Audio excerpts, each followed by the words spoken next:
आज की खबर में आप सभी का स्वागत है। तो चलिए बढ़ते हैं देश दुनिया की बड़ी खबरों की ओर। मंडी में भारी बारिश और बादल फटने से तबाही। पंडोर डैम से छोड़ा गया पानी। स्कूल कॉलेज बंद। आज भी रेड अलर्ट जारी। मौसम विभाग ने सोमवार शाम को अगले 24 घंटे में कांगड़ा, मंडी और सिरमौर जिले के कुछ हिस्सों में मध्यम बाढ़ के खतरे की चेतावनी दी है। मौसम विभाग ने बुधवार को हिमाचल प्रदेश के कुछ हिस्सों में भारी से बहुत भारी बारिश का अलर्ट जारी किया है। तेलंगाना केमिकल फैक्ट्री ब्लास्ट में अब तक 34 लोगों की मौत, कई गंभीर रूप से घायल, अस्पताल में भर्ती। मलबे में तलाश जारी। तेलंगाना के संगारेड्डी जिले में एक केमिकल फैक्ट्री में बड़ा हादसा हुआ है। क्या चीनी राष्ट्रपति शी जिनपिंग की होने वाली है छुट्टी? पड़ोसी देश में अटकलें क्यों तेज? 72 वर्षीय शी 2012 से चीन के सर्वोच्च नेता हैं। 2023 से वह चीन के राष्ट्रपति हैं। 21 मई से 5 जून तक सार्वजनिक तौर पर गायब रहने के दौरान चीन के सरकारी अखबारों में उनकी तस्वीर नहीं छपी और न ही उनसे जुड़ी कोई खबर आई है। अमेरिका इजराइल नहीं ये सुपर पावर देश करेगा खामेनेई का तख्ता पलट। रजा पहलवी कर रहे हैं ताबड़तोड़ मीटिंग। ईरान से निर्वासित पूर्व प्रिंस रजा पहलवी लंदन में है। वह लगातार इस्लामिक कंट्री की सत्ता से खामेनेई को बेदखल करने के लिए ताबड़तोड़ बैठकें कर रहे हैं। सोमवार को भी उन्होंने ब्रिटेन के सांसदों को ईरान की सत्ता बदलने का प्लान बताया और लोकतांत्रिक शासन के लिए समर्थन मांगा। पुरानी दिल्ली रेलवे स्टेशन का बदलेगा नाम। सीएम रेखा गुप्ता ने रेल मंत्री को लिखी चिट्ठी। मुख्यमंत्री रेखा गुप्ता ने रेल मंत्री अश्विनी वैष्णव को पत्र लिखकर पुरानी दिल्ली रेलवे स्टेशन का नाम महाराजा अग्रसेन के नाम पर रखने का अनुरोध किया है। उन्होंने कहा है कि महाराजा अग्रसेन सामाजिक न्याय और आर्थिक दूरदर्शिता के प्रतीक हैं, जिनकी दिल्ली के विकास में महत्वपूर्ण योगदान रहा है। स्टेशन का नाम बदलने से उनके योगदान को उचित सम्मान मिलेगा।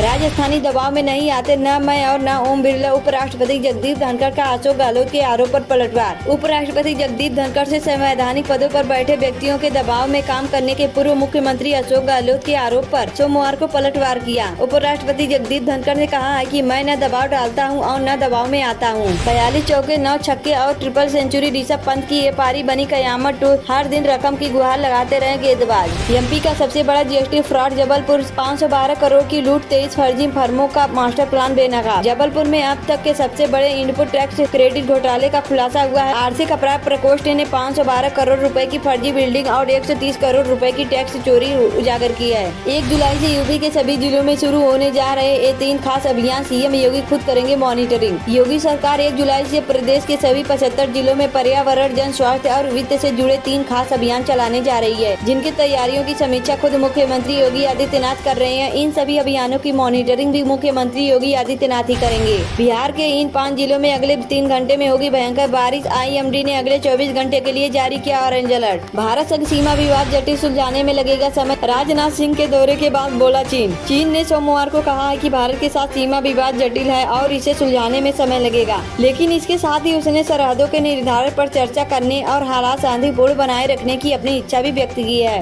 भारत में होगी जिनपिंग और पुतिन की सीक्रेट मीटिंग। जानिए आखिर क्या है दोनों दिग्गजों का प्लान। डिफेंस सेक्टर में अनिल अंबानी की कंपनी ने की 20 करोड़ की डील। रॉकेट बना शेयर। दुश्मन के करीबी इन 2 मुस्लिम देशों की तरफ देख रहा है इजरायल। बना रहा है बड़ा प्लान। इजरायल सीरिया और लेबनान के साथ रिश्ते सामान्य करने की कोशिश कर रहा है, लेकिन गोलान हाइट्स पर समझौता नहीं करेगा। सीरिया में सत्ता परिवर्तन के बाद इजरायल नए राष्ट्रपति के बीच बातचीत की खबरें हैं। गाड़ियां बह गई, घरों को नुकसान, सड़कें भी क्षतिग्रस्त। हिमाचल के मंडी में बादल फटने से हाहाकार। मौसम विभाग ने सोमवार को प्रदेश के अधिकांश हिस्सों में भारी बारिश की चेतावनी जारी की थी। वहीं 4 जिलों में रेड अलर्ट जारी किया गया था। अब मंडी जिले में बादल फटने से हड़कंप मच गया है। भीषण सड़क हादसा, सड़क पर बिछ गई लाशें। 38 की मौत से मच गया कोहराम। तंजानिया के किलिमंजारो क्षेत्र में बस और मिनी बस की टक्कर में 38 लोगों की मौत हो गई, जबकि 28 घायल हो। इस मौके पर राष्ट्रपति ने भी शोक जताया है। दुश्मनों की कर देगी बत्ती गुल। चीन ने दुनिया को दिखाया ब्लैक आउट बम। चीन ने दुनिया को नया ब्लैक आउट बम दिखाया है। यह बम किसी भी दुश्मन देश की पावर सप्लाई को ठप कर वहां के मिसाइल सिस्टम को ध्वस्त कर सकता है। चीन ने इसका टीजर जारी किया है, हालांकि अभी तक इसे नाम नहीं दिया गया है। सिंधु जल समझौते को स्थगित करने पर रक्षा विशेषज्ञ ने दी चेतावनी। कानूनी आधार पर सवाल बताया पाकिस्तान के साथ क्या करे भारत। भारत ने जम्मू कश्मीर के पहलगाम में 22 अप्रैल को हुए आतंकी हमले के बाद एक दिन बाद पाकिस्तान के साथ 1960 से चली आ रही सिंधु जल संधि को स्थगित कर दिया था। भारत ने कहा था कि खून और पानी एक साथ नहीं बह सकते। 6 महीने से जारी थी अमेरिका और चीन के साथ ये जंग। भारत की इस जीत से हुई दुनिया दंग। बीते 6 महीनों से दुनिया की 3 बड़ी इकोनॉमीज के बीच जंग चल रही थी। इस जंग भारत, अमेरिका और चीन आपस में भिड़े हुए थे, जिसे कोई नोटिस नहीं कर रहा था। लेकिन 6 महीने के बाद जो इस जंग के नतीजे सामने आए हैं, उससे पूरी दुनिया हैरान हो गई है। भारत ने इस जंग में अमेरिका और चीन को कैसे मात दी, आइए आपको बताते हैं।